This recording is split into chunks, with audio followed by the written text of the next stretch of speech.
यही जो आपकी जो टेक्निक्स होती है ये आपको फिर एग्जाम में इतना सरल कर देती है, क्योंकि सर आप भी जानते हैं कि 3 घंटा इज नॉट इनफ। जो भी आपके पेपर सामने आए हैं 3 घंटा ऐसे निकल जाता है, आपको पता भी नहीं चलता कि कहाँ निकला है, क्योंकि वो कंटिन्यूसली राइटिंग।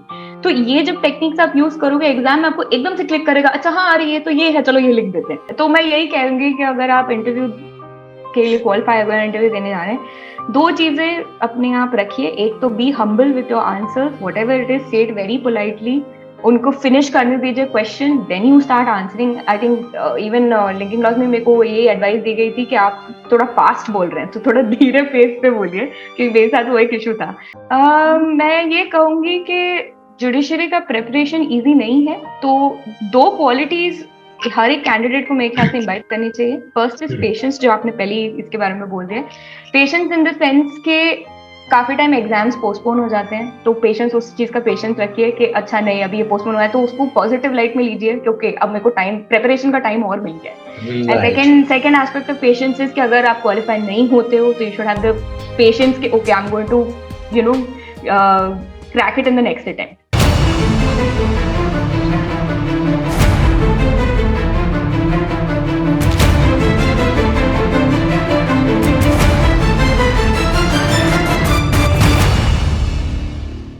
हेलो एंड नमस्कार, मैं हूं Tansukh Paliwal. Linking law family के अंदर आपका बहुत बहुत स्वागत है। और हर बार की तरह एक और ऐसा किरदार अभी आपके बीच में लेके आ रहा हूं जो कहीं न कहीं खुद कहते हैं ना कि सफलता के समंदर में डुबकी लगाने के बाद जब कोई इंसान बाहर आता है ना, तो वो इंसान नहीं, फिर कुछ एक अलग ही किरदार बन जाता है ना। जुडिशरी एक ऐसा एग्जाम होता है जो कई कैंडिडेट्स को हिला डुला के रख देता है। वो कहता है कि नहीं यार, अब तो हार मानना पड़ेगा, नहीं करना, एक एग्जाम में फेल हो गए तो आगे करना चाहिए कि नहीं करना चाहिए। वकालत वाला रास्ता अच्छा है, वहां पे चला जाता हूँ, कॉर्पोरेट जॉब का रास्ते में चला जाता हूँ, वहां पे मुझे अच्छा पैकेज मिल जाएगा, वगैरह वगैरह डाइवर्ट होते रहता है। और खासकर अगर आप एक मिडिल क्लास फैमिली से बिलोंग करते हैं, जहां पर लिमिटेड रिसोर्सेज को भी आपको इस तरीके से इस्तेमाल करना है ताकि हर चीज को सक्सेसफुली आप कन्वर्ट कर सको, तो एक दबाव ऑटोमेटिकली अलग बन जाता है। तो ऐसे ही कैंडिडेट्स है हमारे बीच में एक, जिनका नाम है अवनी व्यास जी। इन्होंने, कहने को तो देखो दूसरा अटेम्प्ट है, लेकिन इन्होंने अलग अलग राज्यों का एक अलग अलग अनुभव है जो लिया है। तो हर राज्य के सफर को तय करेंगे। अब अलग अलग राज्यों के सफर को तय करेंगे तो मैंने अपने हाथ में जो है एनर्जी बूस्टर के रूप में चाय का कप ले लिया। इसके साथ साथ जो सारी चीजों को डील करने वाला है, मैं आपको बताने वाला हूं दिल्ली जुडिशरी का एग्जाम देते समय, हरियाणा का एग्जाम देते समय, राजस्थान जुडिशरी का एग्जाम देते समय, मध्य प्रदेश का एग्जाम देते समय और छत्तीसगढ़ के एग्जाम के जस्ट करीब पहुंचते समय किस तरीके से इनका ऑडियो रहा है, क्या क्या इन्होंने स्ट्रेटजी अपनाई की, इंटरव्यू के अंदर इनका ओरिएंटेशन कैसा रहा और आपके लिंकिंग परिवार के साथ इनका जुड़ाव कैसा है, वो सारी बातें हम डिस्कस है जो करेंगे। सो हेलो अवनी जी व्यास, कैसे हैं आप? Hello sir, how are you? I'm very well. How are you sir? Avani जी, मैंने अभी जजंत्र ममंत्रम करके आपके पास एक कॉफी का कप भिजवाया है। Yes आप sir. we can have tea and coffee along with the discussion. ठीक है? Yes sir. देखो, Absolutely. जब आप लोग जज बन जाते, मैं चाहता हूं मैं बिल्कुल फ्रेंकली आप सारी बातें करूं ताकि जो रियल टाइम कैंडिडेट्स हैं वो आपके अंदर, आपकी पर्सनैलिटी के अंदर खुद को ऑब्जर्व कर सकें। Yes sir. तो एक अवनी व्यास वो है जो हमारे साथ इसमें पार्टिसिपेट कर रही हैं, और इनके जैसे और कई अवनी व्यास होंगे जो जुडिशरी के सपने को लेकर इस वीडियो को देख रहे हैं। राइट अवनी जी, तो शुरू करते हैं। सबसे पहले मुझे बताओ, फैमिली के अंदर कौन कौन है, मम्मा पापा के अलावा? सर तो मम्मा पापा के अलावा मेरा एक बड़ा भाई है जिसकी शादी ऑलरेडी हो गई है। So I have a sister in law also and I have a small nephew also जो 4 साल का भी हुआ है। That's amazing. हाँ, तो बस छोटी सी न्यूक्लियर फैमिली जैसी है हमारी। फाइन, मैं सीधे मुद्दे की बातें पूछ लेता हूँ। आपने मध्य प्रदेश के अलावा दिल्ली, राजस्थान, हरियाणा इनके भी एग्जाम फाइट किए, क्यों?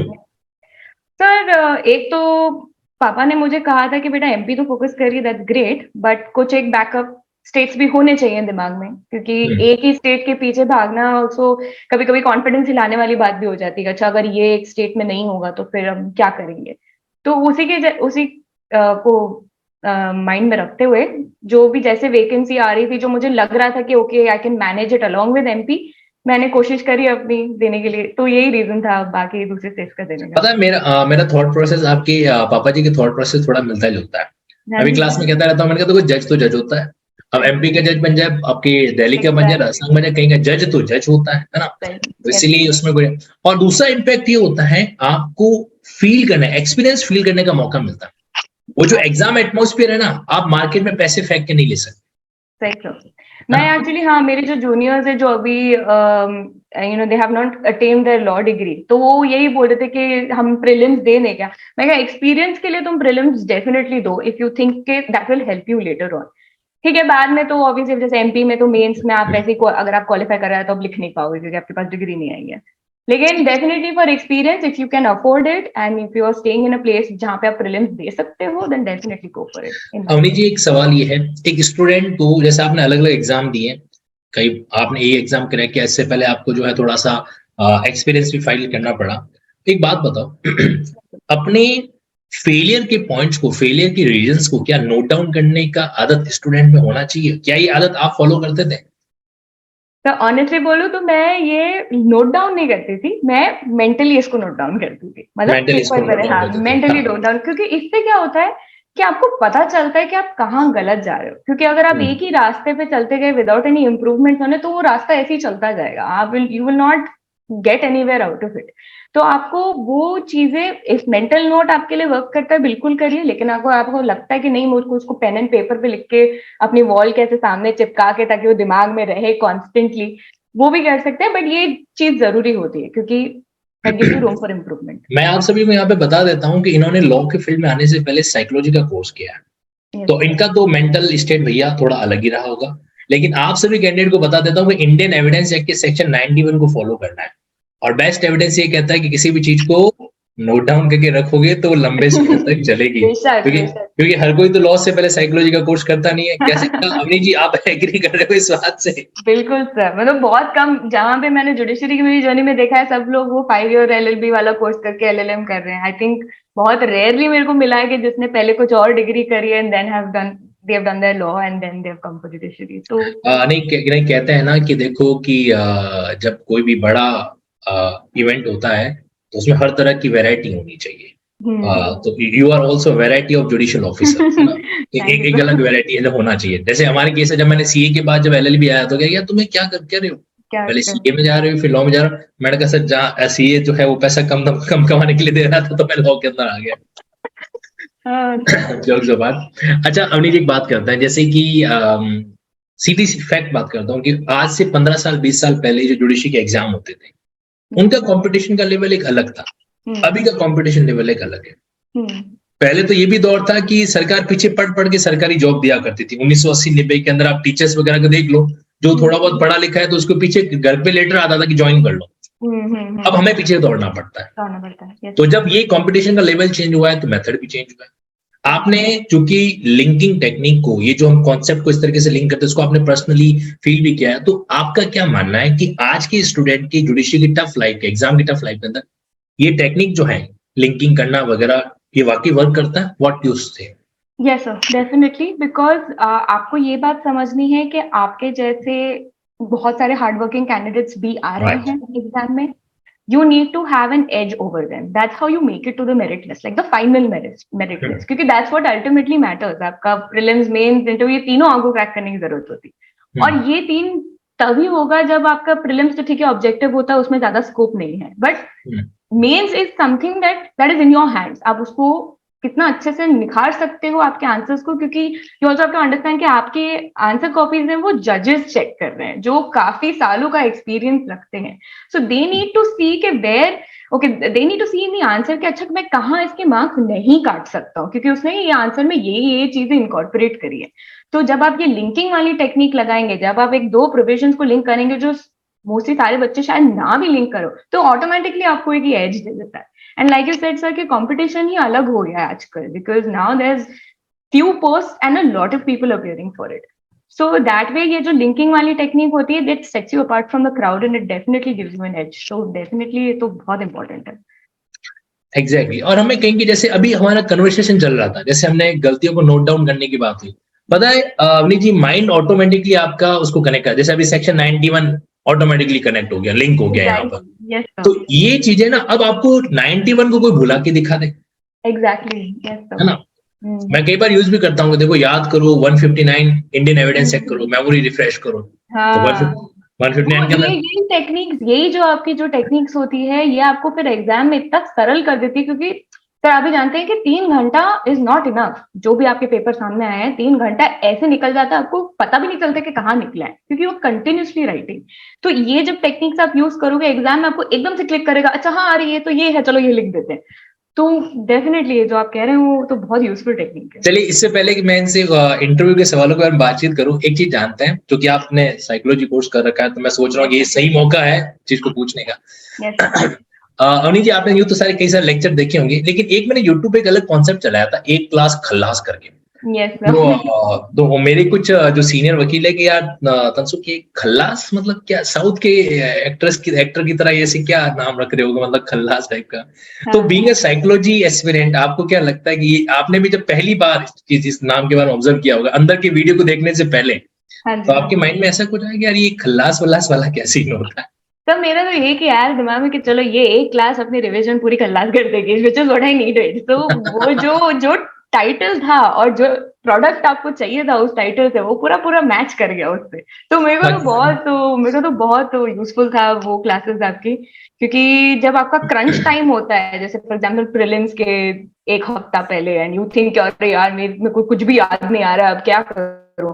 मैं तो वो एक वीडियो आपका लगाती हूँ, उसको 2x स्पीड पे लगाती हूँ, बस रैपिडली सुनती रहती, जो चीज टू मेरे को एक्स लग पे, रहा है ओके। कि यहाँ पे मेरे को ऐसा।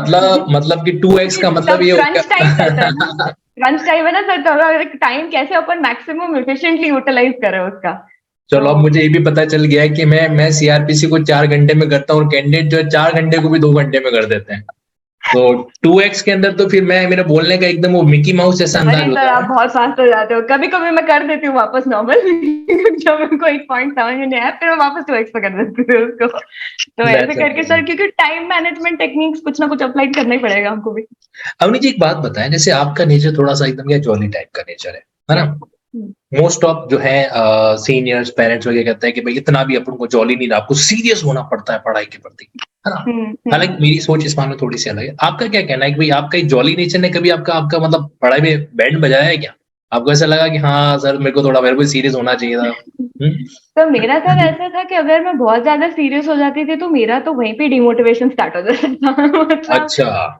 तो फिर मैं, मतलब ऑब्वियसली ऐसा नहीं कि एकदम लाइटली आप ले सकते हो। अभी तो मैं जोवियल इसलिए भी हूँ कि अब मेरी नैया पार हो गई है, तो I am very relaxed in life right now. तो वो भी इसका एक रीजन है, बट डेफिनेटली आपको बैलेंस करना मतलब जब पड़ेगा। अपन पढ़ते हैं तो उस समय सीरियस होना है, बाकी चीजें यस अपनी सर, जगह चलेगी। पढ़ाई के लेके तो यस। सीरियस ही होना पड़ेगा, पढ़ाई करते समय क्योंकि में पूरा एकदम एग्जाम सीरियस। एग्जाम लाइट नहीं है, आप उसको लाइटली भी नहीं ले। हाँ, क्योंकि देखो, आप जॉली हो, एग्जाम जॉली होगा जरूरी नहीं है। Exactly sir. और एमपी का तो एग्जाम देखते देखते हो तो इवॉल्विंग है उसका पैटर्न। मतलब जो मैंने 2019 फेज 2 दिया और ये 2021 वाला दिया, काफी सारे चेंजेस इसमें भी देखने को मिले थे। तो देखने को उसके अंदर भी मिले थे, एग्जैक्टली। थोड़ा इंटरव्यू के बारे में बताओ, इंटरव्यू के अंदर जो है इंटरव्यू बोर्ड का किस तरीके से माइंड सेट था आप लोगों के प्रति? क्या वो काम थे या वो रैपिड फायर 1 to 1 फेंक रहे थे? वहां का माहौल कैसे लगा, क्या सवाल थे? सर इंटरव्यू के से पहले मैं थोड़ी बैक स्टोरी दूंगी। मैं उस दिन में अटकी थी जहाँ पे वो 30 कैंडिडेट ले रहे हैं, और वो भी मैं सेकंड लास्ट कैंडिडेट थी दिन की। तो यू आर द मैं सेकंड लास्ट जो कैंडिडेट। 8 बजे, I was the second last candidate. तो जो मैं 8 बजे की सुबह वहां पे पहुंची थी, मेरा इंटरव्यू फाइनली शाम के 5 बजे हुआ। ओ। तो मेरा दिमाग तो वैसे ही आधे मैं कैपेसिटी पे यहाँ चल पर रहा आपको रोक रहा हूँ। था। जितने भी कैंडिडेट्स अभी इस वीडियो को सुन रहे हैं, ध्यान से देख लो, ये चीज आपके साथ भी हो सकती है। हो सकती तो है। पेशेंस, धैर्य जो चीजें होती है वो बहुत जरूरी होती है। अब अवनी जी मॉर्निंग में सुबह 8 बजे पहुंचे थे अपना इंटरव्यू देने के लिए, और इनका इंटरव्यू का जो नंबर आता है वो आता है 8 घंटे बाद, यानी कि तकरीबन शाम को 4-5 बजे। यस और ऐसे टाइम में जब एक एक कैंडिडेट इंटरव्यू देने जा रहा है, और वो या तो वापस उदास चेहरे से वापस आ रहा है, अब वो उदास चेहरे से आ रहा है तो भी हमें टेंशन, क्या यार इतना खतरनाक इंटरव्यू ले लेगा। अगर वो हंसता मुस्कुराता रहा है तो भी टेंशन, यार इसका तो अच्छा हो गया, अब मेरा क्या होगा, है ना? सर। तो दोनों ही सिचुएशन के अंदर वहां पर आप खुद को किस तरीके से कंट्रोल करते हो, बैलेंस करते हो, ये बहुत जरूरी होता है। अच्छा, आपने 8 घंटे क्या किया, मतलब गाने वाने सुने या?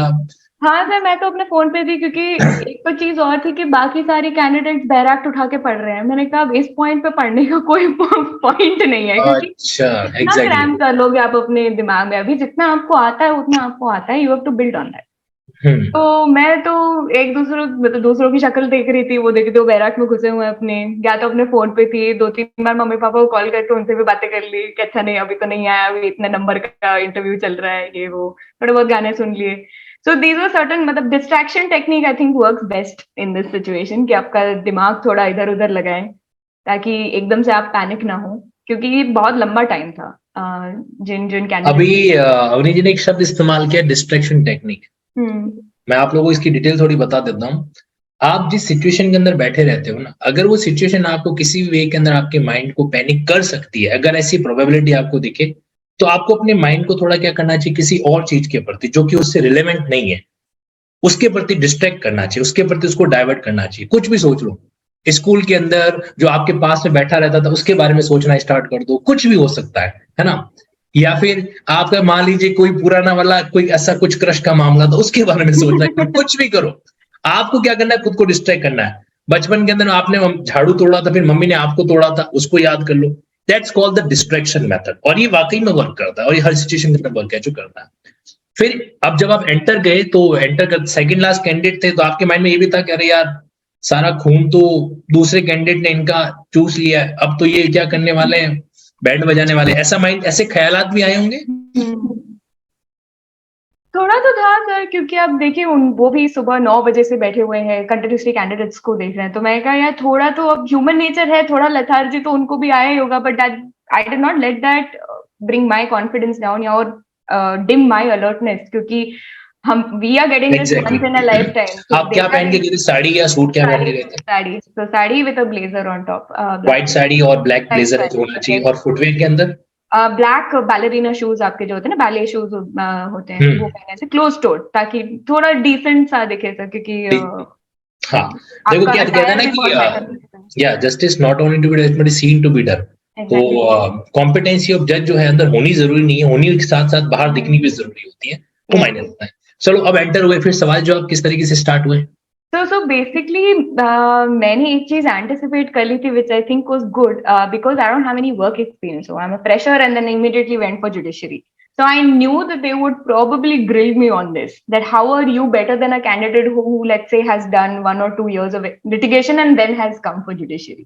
ये मैंने कहीं ना कहीं वो अपन होता है ना, गट फीलिंग वाली बात करते हैं, या छोटा सा कीड़ा होता है दिमाग में जो कभी कभी खलबली कर देता है, ये मुझे ऑलरेडी अंदेशा इसका हो गया था। तो I had prepared my self fairly well for this, and they grilled me on this. वो rapid, मतलब मुझे एक sentence complete भी नहीं करने दे रहे, and then they are firing again a question.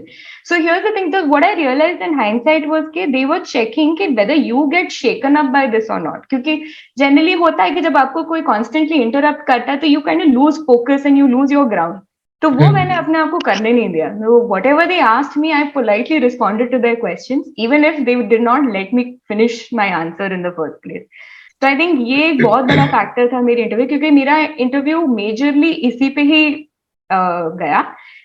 बाकी लॉ के क्वेश्चंस मुझसे बहुत मिनिमल पूछे गए, और जो मेंस का जो फॉर्म था उसमें भी जैसे हॉबीज से काफी कुछ क्वेश्चंस पूछ ले जाते हैं, कुछ कैंडिडेट्स को पूछे भी गए थे। मुझसे तो कुछ भी नहीं पूछा उसके बारे में। मेरा तो आप सभी को एक बात बताना चाहता हूँ, मध्य प्रदेश में एक स्पेशल चीज होती है, आपसे बकायदा एक फॉर्म फिल करवाया जाता है जिसमें आपकी जो बेसिक डिटेल है, आपकी हॉबीज है वगैरह, तो वो फॉर्म ऑलरेडी इंटरव्यू बोर्ड के सभी मेंबर्स के पास में होता है, हर एक के पास में एक अलग अलग कॉपी होती है। उस फॉर्म के अंदर आप क्या क्या डिटेल शेयर करते हो, अभी कुछ आपको याद है, बता पाओगे? एक तो ये हॉबीज वाला था, फिर आपने कौन से स्टेट्स के लिए अपीयर हुआ है examinations, that they ask you, then they ask you about your father's occupation. I am not sure whether they ask you about your mother's occupation, but father का ऑक्यूपेशन रहता है।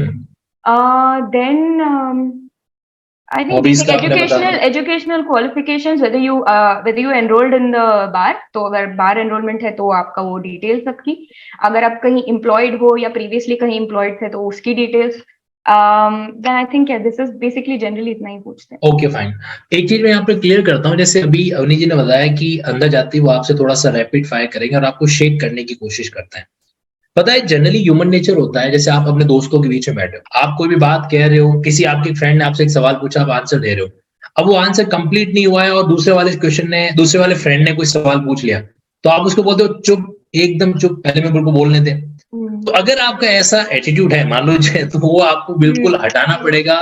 हमेशा याद रखना, आपके सामने हाई कोर्ट के ऑनरेबल जजेस होते हैं, उस समय आपको उनको अच्छे तरीके से सुनना और उसके अकॉर्डिंग रेस्पॉन्स करना वगैरह, और ये भी होगा आपका सेंटेंस कंप्लीट होने से पहले ही दूसरा सवाल भी वहां पर तैयार है। राइट अवनी जी, ऐसा ही आपके साथ? बिल्कुल। तो मैं यही कहूंगी कि अगर आप इंटरव्यू के लिए क्वालिफाई अगर इंटरव्यू देने जा रहे हैं, 2 चीजें अपने आप रखिए। एक तो be humble with your answers, whatever it is, say it very politely, उनको फिनिश करने दीजिए question, then you start answering. I think even linking class में मेरे को ये एडवाइस दी गई थी कि आप थोड़ा फास्ट बोल रहे हैं तो थोड़ा धीरे पेस पे बोलिए, क्योंकि मेरे साथ वो एक इशू था। तो धीरे बोलिए, थोड़ा 1-2 सेकंड का पॉज लीजिए, then start answering, so that you have a frame in your mind के ओके इसको कैसे आंसर करना है। And the second thing would be ये सजेशन आपको लगा कि आपके मेन इंटरव्यू में काम आया? यस तो बिल्कुल काम आया। मैं तो बहुत ही, अगर आई थिंक आपके इस पे चैनल पे शायद एक मेरे वीडियो मैंने रैपिड फायर स्टार्ट किया, तो मेरे को मैम ने बोला भी कि you are very confident but you need to slow down because you are rapidly talking about things and I can cross question you on them. तो डेफिनेटली मतलब देखो, कई कैंडिडेट्स को जो है मेन इंटरव्यू से मॉक इंटरव्यू भी face करने चाहिए, ताकि कहीं से भी करो, जहां पे आपकी मर्जी हो वहां से करो, कि हर मॉक इंटरव्यू आपको कुछ न कुछ नया सिखाता है। खैर अवनी जी, मुझे ऐसा लगता है कि बातों का पिटारा तो खत्म नहीं होगा, बहुत कुछ बातें ऐसी हैं जो आपसे सीखी जा सकती है, और डेफिनेटली मैं चाहूंगा कि मैं आपको जो है लिंकिंग लॉ केस में एक बार वापस बुलाऊं, है ना? हम इस बारे में अंदर भाई एटलीस्ट आप लोग मुझे बताओ भाई, इनका जिस तरीके से एकदम चुलबुल नेचर है, ये बताने में कितने एकदम एक्सप्रेसिव है, तो वैसे जहां पर सीखने का मौका मिलता है तो सीखना चाहिए कि नहीं सीखना चाहिए? कमेंट बॉक्स में मुझे जरूर बताना। अवनी जी, ऐसी कोई बात जो आप हमारे सारे कैंडिडेट्स को कहना चाहते हो, जरूर बताइए। मैं ये कहूंगी कि जुडिशरी का प्रिपरेशन इजी नहीं है, तो 2 क्वालिटीज हर एक कैंडिडेट को मेरे ख्याल से इनवाइट करनी चाहिए। फर्स्ट इज पेशेंस, जो आपने पहले इसके बारे में बोल दिया। पेशेंस इन द सेंस के काफी टाइम एग्जाम्स पोस्टपोन हो जाते हैं, तो पेशेंस, उस चीज का पेशेंस रखिए कि अच्छा नहीं अभी ये पोस्टपोन हुआ है, तो उसको पॉजिटिव लाइट में लीजिए, क्योंकि अब मेरे को टाइम, प्रिपरेशन का टाइम और मिल गया है। And second aspect of patience is कि अगर आप क्वालिफाई नहीं होते हो तो you should have the patience के okay I am going to crack it in the next attempt. So patience would be one thing and the second would be mental strength, क्योंकि आपको ऐसे बहुत सारे, मैं आपको इन दोनों चीजों का प्रैक्टिकल एग्जांपल भी दे देता हूँ। जैसे 8 घंटे का इंतजार, इसने आपके पेशेंस को टेस्ट कर दिया। एग्जाम में पोस्टपोन होना, इसने आपके पेशेंस को टेस्ट कर दिया। और रही बात मेंटल स्टेट का, तो मेंटल स्टेट वैसे सेक्शन 14 इंडियन एविडेंस एक्ट से लिंक होता है।